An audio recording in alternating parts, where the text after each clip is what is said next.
take me back to when you were at Aspen Creek. Aspen Creek. Did you envision like owning a brokerage one day? That's a really good question. Back in, I think I started there in like 2009. I'm gonna take you way back. When it first started, and now they've grown to, I don't know, 8, 10 restaurants, I think, across the nation or whatever. Maybe more than that, maybe less. I don't know. But to make a long story short, I did that for the latter part of my tenure of college. Not 10 years, my tenure that took longer than 4 years. But anyway, after I got done, I didn't really know what I wanted to do. I knew what I didn't want to do. I had several friends that had like your run-of-the-mill cubicle, jobs at corporations, and like I didn't want any part of that. Like I'm always kind of all over the place. So lo and behold, a guest that came in kind of inspired me to get into or consider real estate. And really all he said was, I think you'd probably do all right in that. So had put in a lot of thought after graduating and just working, and was looking and waiting for the right opportunity to come along. And there was actually a friend of mine that I worked with at the restaurant, whose grandmother, she owned a boutique small Remax office down the road. So I said, you know what, I'll go interview with her. Next thing you know, back in 2013, I believe, I got into real estate school, and the rest is history, as they say. So at that time, I finally figured out that I wanted to even get into real estate. So to answer your original question, like as far as having a brokerage is concerned, not even close. Yeah. So like that came at a much later, date, if you will. So just wanted to jump into real estate and kind of figure it out before, walk before you run, as you say. So was it like a guest there where you were like serving? Who said? Yeah. And this gentleman was somebody that frequented the restaurant, somebody that I liked, that I trusted. He was also in sales. It wasn't real estate, and I don't think he ever went that route, but very personable, someone I viewed as, it's a good question, successful individual. Long story short, I felt like if he's saying that I probably should consider it, and luckily he turned out to be right. That's wild. Yeah. It's crazy. Fred, shout out Fred, big Louisville fan. I'll send this to you later. That's awesome. So that's pretty much like flip the switch for you to get into it. Yeah, and from there, didn't really look back. I was never the person that said, well, if this doesn't work out, I'll do X, Y, and Z, because I was so lazy. By the time I had made the decision to jump in to real estate school with both feet and get that journey started, like that was it. Yeah. Was your brother on the same board? Same page? No, and going back to what I didn't want to do, he actually was one of the persons that had the cubicle job. It was a good job. He was a financial analyst at Humana. He was a finance major out of U of L. I wasn't smart enough to get into U of L, but I saw what he was doing, and it was great, right? I just knew it wasn't where I wanted to be and what I wanted to do. So, but I used that, several years down the road, to recruit him, to kind of show him after a couple of years, and we had got the ball rolling a little bit, what the possibilities were, and I used that to recruit him to get him out of Humana. That's awesome, because you did real estate part-time and still work there. Were you doing UPS too? That was Bobby.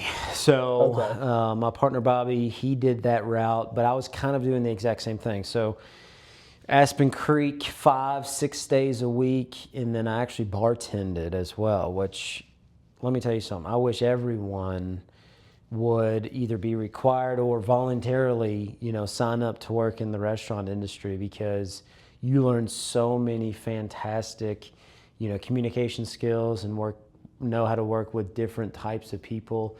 But I worked there most nights, the bar, the nights I was in Aspen Creek, and I would do real estate during the day. So it was pretty hectic for quite a while.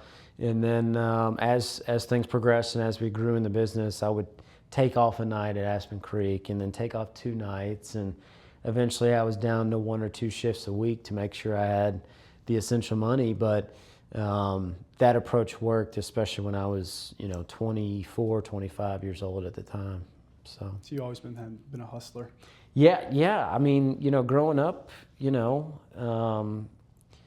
weren't, we weren't poor. We weren't, upper middle class. But as a child, I view myself as like having a really good childhood. I had fantastic parents who were wonderful role models. But with that, I always knew what I wanted, whether it was fun or travel or nice things or, to live in a certain place. I knew that what I wanted. And in order to have those things, I realized at a young age that you have to work for that. It's not going to be, at least for me, it wasn't going to be given, So I started cutting grass for neighbors when I was 12 years old and selling golf balls at the golf course. And every summer we kind of figured out something to do to, kind of take that next step. And whether that was busting tables or working at a gym, you name it. Like I've probably had 12 or 15 different jobs throughout the years. It's kind of funny, nothing crazy, but it's funny to look back on and think about those experiences. That's awesome. So when you were doing part-time for a while and then your first year full-time, do you remember that? It's a good question. First full year full-time as an agent. When you first year full-time, man, yeah, I guess that was probably, if I had to put a year on it, and I'm not good at that, but I would say 2017, 2018, maybe 2019. When we finally cut out some of those hours at the restaurant and the bar and whatnot. But scary, it was different. I felt like we were always pretty decent about living within our means. So I could afford to not sell a property, for a couple of months. But compared to how it would be now with 3 kids, right? But it was probably also a blessing in disguise because it's sink or swim, so I didn't have time to just go out and goof off and golf and travel and all that. It was going back to what I said earlier, we're jumping in and we're going to figure this out come hell or high water. And that's what you do. I love that about you guys. Yeah. Y'all are all like that too. Yeah, you have to be, especially now as and you're in the same boat with the boys, but you're the provider, so for sure. You look in the mirror and you just figure it out. Oh yeah. What'd you make your very first year in real estate? I don't know to the penny, and I should remember that, and that's a really good question. It was probably something around $25,000 to $30,000. It took me 6 or 7 months to sell my first home. Wow. And you know how it is. Were you like, what the hell? Well, yeah, it's like. And again, at the time, I'm 24, 25 years old, so it's like somebody who wants to buy a property, they don't trust me, number one. Number two, at that time, we're still coming off of, the big financial housing crisis that happened 08, 09, but we were still coming out of that. I remember the first house we ever sold that we had listed, the seller, actually, I may have told you this in the past, but actually had to bring money to closing to get out of their property. That's how, it wasn't a substantial amount, but the point is she was upside down in her house. And it's hard to think about now because you rarely see anything like that. Yeah. But it made for a difficult time, but it was a good learning experience, and ultimately it led me to working with the person that I'm still with currently. So. Yeah, that's awesome, man. So I will ask you, how valuable now that you're full-time, super busy, got the kiddos, you and the wife are running the show, how valuable is time to you now? That is probably the most common theme now. I feel like we talk about it all the time even when we're here. Yeah. I mean, it's changed dramatically as the boys have come along. Now that we've got the 3 boys, and and I'll say extremely valuable. You know, you hear stories, not to get too deep into it, but people get sick and things happen, you know. And I try to be really good about, you know, slowing down to spend that quality time with my family and my boys and my wife and friends. But, you know, some days are easier than others as far as time is concerned. You, just like anything else, you just do what you can, you know. Try to implement things in your life that buy you back more time, but also, you know, enjoy being in a position where we have responsibility to kind of give back and help others too. Yeah, I thought one of the most impressive things about you when I first started, I was constantly, like any new agent, hitting you up, texting you, random questions, call me, you know, the morning time, even at night. And I remember you always got back. I remember calling Molly and I was like, does he ever get, I mean, does he ever like get pissed off that I'm calling him anything? She's like, no. My wife may say different, but too. you know, it's, I still remember one of our conversations about, you know, I think I was in, I don't know, South Carolina on vacation, and you were having a moment, and you handle things really well. Let me just say, I don't think I've ever seen you get like out of sorts or whatever. My wife tell you different. Right, naturally. But you know, you had a comment or question. It was like, how do you handle this all the time? It's like, and you know, you just as best you can, you know, and you find a way through. But yeah, I think that's all we can do. Yeah, you're right about that. Sometimes I want to throw that phone in the Holly River. I mean, yeah, especially now, like we're on our phones for everything, you know. So it's at 9 o'clock at night. Sometimes you get that phone call, and you're like, well, got to do what you got to do. Yeah, that's true. Know? That's setting boundaries is something we're going to work on, though, for sure. That's something I learned from Bobby. Yeah. He's better about it than I am, for sure. Man, I remember doing a deal with him, and it was like I couldn't get a hold of him after 6 unless it was like an emergency. Yeah. And I remember thinking, like, after he would call me the next day or text me, I remember thinking, like, okay, it wasn't as important as I thought. Right, and that's the thing. And it kind of clicked with me, like, right, and he's better about that than I am.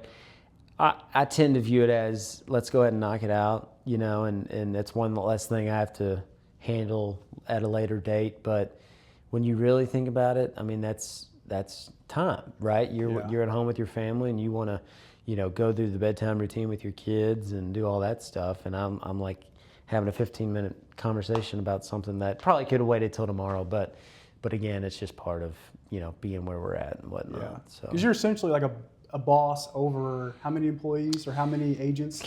Yeah, so we continue to kind of hover around that 35 agent mark, you know, and it sounds like it's definitely, I'm very proud of that number and like where we've come since we started during COVID and whatnot. But our people are great. They're considerate and whatnot.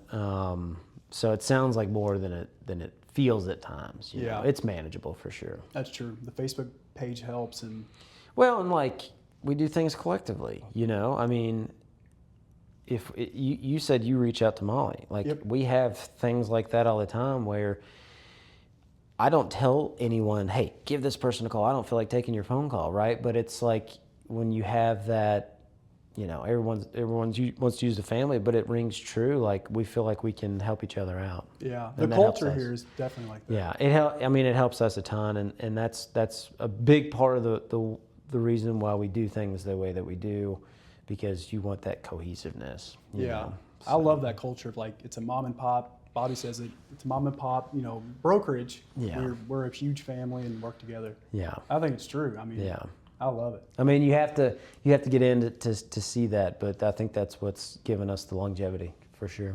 All right, so I want to know, because me and you have talked. I've asked you a ton of questions. You've been a mentor for me for 3 years now. I want to know like the story. That's crazy to hear. 3 years. I know. It doesn't feel like 3 years. You ain't lying. Yeah.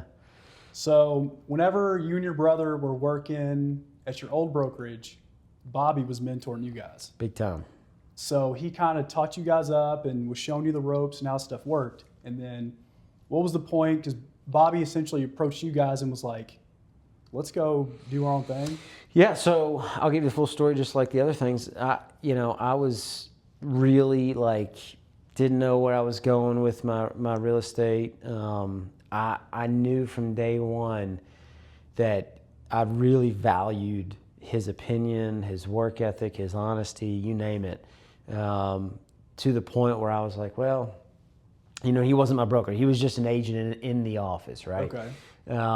But he was the number one agent in the office. So I respected his opinion the same way I did the gentleman who got me in the business. But to make a long story short, I'd considered joining another individual that I knew for 20 years in the business, has to this day a fantastic team.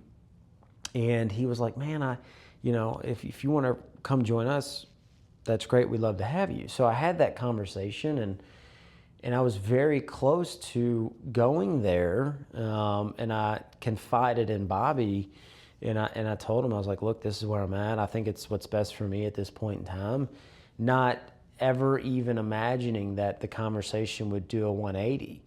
At the time he had his twins, and they were young, and Nikki, who's full-time now, which you see, she had stepped away from the business to really, be a provider as a mother at the time. And I didn't know it, but it opened the opportunity for me because he was growing rapidly. And that's when he said, you know what, I think we're ready to bring on our buyer's agent, right? And it was funny, and it still is, looking at the decision today, because here he was, this solo individual that was quite a bit younger than this really seasoned professional that I still highly respect and has this huge team. But in my gut, we sat down and talked with Hannah that night, and I said, I may sound crazy, but I just believe in where this is going to go, in my gut. And I think to date, with the exception of some of the family stuff, it's probably the best decision we've ever made, for sure. That's crazy. It is. So yeah. Conversation led to a multi-million-dollar brokerage. Yeah. I mean, it's funny. Yeah. That's when wild. you hear it like that, but I feel like I try to think about that and keep that front of mind a lot, because without that person, I don't know, who knows where I'd still like to think things would have worked out, right? But yeah. We're in a much better spot because of it. Yeah. So that's crazy, man. All right, so I'm going to get into the investing side of it. Okay. So you're the man with the plan. Yeah. You've taught me a lot. You guys were the reason why me and Mike decided to buy our Airbnb and go that route. I talked to Bobby. He said, don't go Airbnb, do commercial. Yeah. I do like how I'm learning that different agents, or different, not just agents, but investors, purchase different stuff. Some go short term, some go long term, some go flips, some go commercial. How did your investing journey start? I think luck is a big part of it, quite frankly. Actually, Bobby, and I still tell this to people all the time, he taught me early on, and a lot of this is, it's fairly common sense, but he said, you don't make your money on a property when you sell it, right? You make it when you buy it. If you don't buy it right, the rest of it doesn't matter, So for us, it was always focusing on finding the homes that were in fair condition and had some level of equity. And the luck portion of it, I think, was, some of the properties that we now own, we were able to pick up when interest rates were, high 2s, 3-4%, which made the math work, right? But to answer your question about why we shifted to the Airbnb, we noticed that the long-term properties were great, right? Because again, you have the equity there, and you don't have as much headache in terms of communication, bookings, algorithms as far as pricing is concerned. But what people were paying and what you could make on a monthly basis at times could be exponentially higher. For instance, the property, the first property that we purchased in Bardstown, there's weekends out of the year, i.e. the Bourbon Festival weekend that pays for 3 or 4 months worth of mortgage payments for us. Yeah. And that's when it really kind of opened our eyes to what was possible. Yeah. But on the counterpart of that, I mean, you've got a lot more, funds invested up front in terms of like down payment, prepping the property, like with decor and all that good stuff. So a little bit more risk on that side of it too. Yeah. So. Your all's decor in the Florida house is unreal. Yeah, they did a great job, and that's kind of like, I mean, people can do that on their own, but that's a whole. When you talk about decor, that's an art in and of itself. Yeah. That's way over my head. So Yeah. the team that we hired did a fantastic job. Yeah, it looks good. House of Palm. House of Palm, HAUS, House of Palm. Yeah, and you've got the one down in Alabama, so you've kind of seen how it works firsthand too. Yeah, that's awesome. Because y'all did Alfonte's group. Yes, right? Yes. Yeah, that was and all that. Such a learning experience. You hire them to locate a market that makes sense, and then they start sending you properties that make sense from a math standpoint, and then curate everything as far as, negotiating offer, setting up inspection, the whole night, all the way down to decor and everything. So it was very easy in that sense because we're, a 10-hour flight, not 10 hour, a 3 or 4 hour flight from here, right? So they kind of had to handle the entire process. Plus, you don't have a lot of time during the day to do all that anyways. Yeah. I mean, it was simply a math play, if you will. We saw what they projected. Whether or not we'll hit what they projected is a different conversation, but going back to the whole time thing, it was appealing from that part because all we had to do was invest the money and they kind of took care of the rest. Are you like really interested in that stuff? Like I watch a ton of YouTube on investing and people who buy properties and all that. Are you super into that, or do you just kind of do it as like on the side? I am to a degree. I think there's so many different ways to go about it. I think what's been beneficial for us, not only getting into the real estate side of things, but the investing side of things, is kind of figuring out, because in our industry, whether it's working in the industry or investing or whatever, there's still so many different avenues that you could go down. You talk about commercial, we've talked about short term, there's long term, there's flips, there's all kinds of different things, right? I think it's important for you to figure out a couple things that really work well for you, and just, kind of not put all your eggs in that basket, but I generally stay in my lane in that regard. I'm fairly risk averse until we feel like we found a deal that the math is too hard to ignore. Yeah, so makes sense to me. Yeah. It's not a bad route. So we talked about your time and all that, which is awesome. You're very, very patient, very process oriented, very disciplined during the day. I laugh because I don't see what my kid says about that. Bryce, you got a million things going on. So I'll ask, what if you were stripped of everything today? Yeah. They took your money, they took your car, your house, everything. Geez. Could you build it all back? Reminds me of Molly's game when they took all of her money and she couldn't defend herself. But reluctantly, I would say yes. Because like going back to the initial conversation, especially now, you've got the family, right? We're gonna figure it out. It's gonna be hard, and it's hard to believe it's been 12, 13 years since we got into the business. It was hard when you told me that we had met each other 3 years ago. Yeah. So to think about like starting from scratch, gosh darn it, it would be tough, right? But we're gonna figure it out. Yeah, you can do it. One way or the other, And I love this industry, and it can be very fruitful at times. It can be extremely challenging, But what's not to love about an industry where you work your tail off, you're going to be rewarded, right? And I think that was a big part of the appeal for this industry as we get out of college. It's like, I don't want to go somewhere and work my tail off and be like, okay, well, this is what it's going to be, right? No, I'm gonna earn my keep, or as they say. So when did you have that mindset shift? Because I had mine probably this past year, last year, where I was like the 9 to 5. It was like, no, I'm stuck. But it didn't click for me until I was in real estate. That's a good question. I think at the time, you know, now it's like everywhere you turn, you see snippets on TikTok and Instagram of people doing interviews or like people who you like, know, and trust, and they're kind of feeding you that information. It's like, I hadn't really thought of that, right? Yeah. So I can't remember if it was somebody that said, you know, don't go this route, or if it was ingrained kind of in my thought process.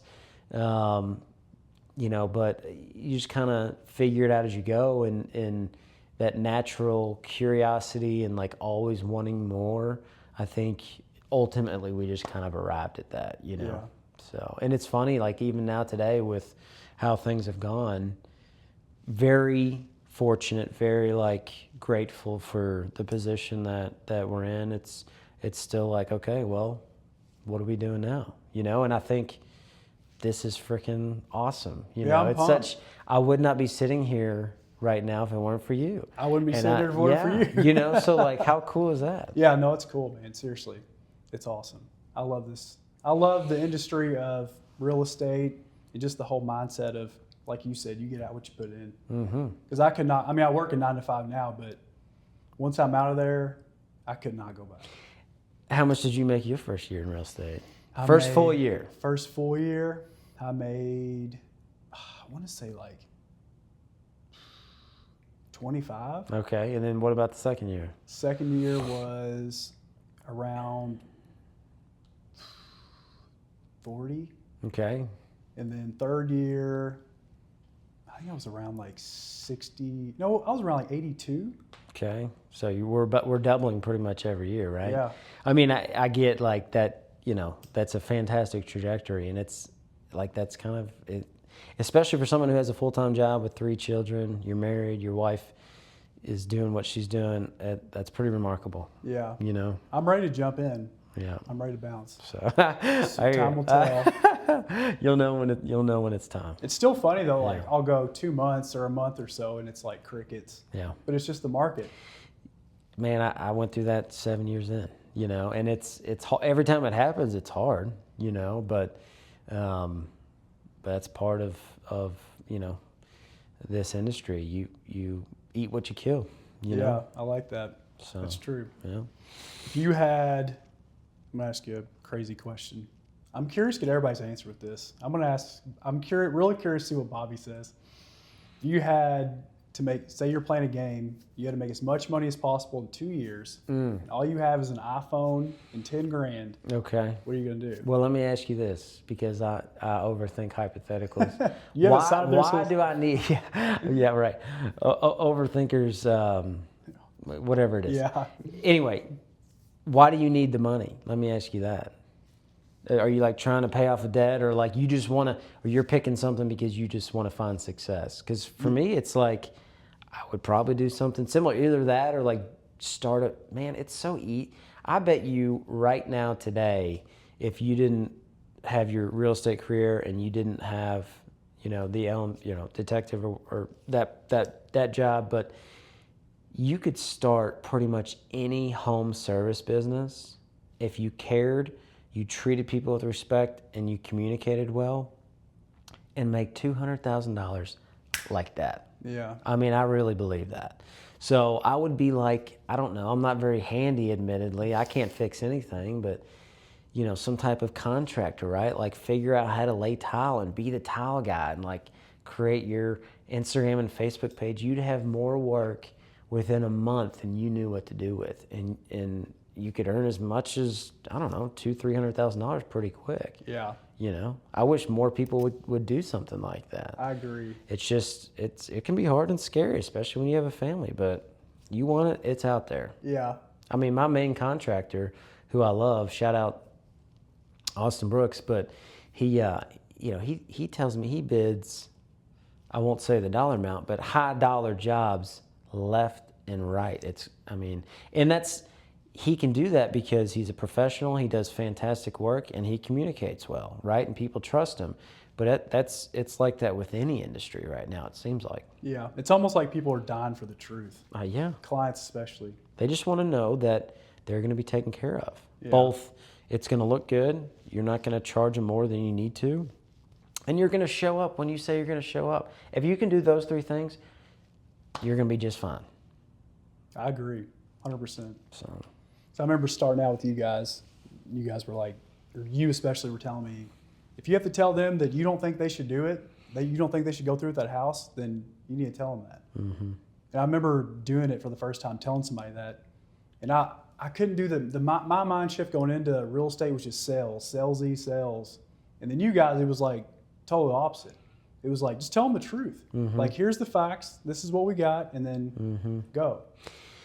Man, we have our, our livelihood and our names, right? Like, if you're going to win long term in any industry, it's because you're honest with people, and sure, everyone wants to sell a property and cash a commission check and, pay your mortgage, go on vacation, whatever, right? But people will see Devin cares about me. This is the right way to go about being in the business. And that is where you'll start seeing that business come back to you. And your clients are really going to refer the heck out of you when they know that they can trust you. Yeah. I'm starting to see the referrals. It does take time, on average, I think I'll botch this, but every 4 or 5 years, people will, buy and sell property. So it takes time in that regard. And I think I've told you this. I mean, we're year 12, year 13, and there's times where I still feel like we're on an upward trajectory in terms of getting more residual business and repeat clients. So you're scratching the surface, Just imagine what it'll be like 2, 3, 4 years from now. Yeah. It's crazy to think about. It's fun. I bet. Mm-hmm. It's cool to see you guys do it. Yeah. No, I mean, I think, I'm not just saying this because we're sitting here now, but there's no reason, you have all the tools to be at that point, and you're well on your way, for sure. I appreciate it. We'll get there eventually. I'm all out of questions for you. No, that's good. I enjoyed that. That was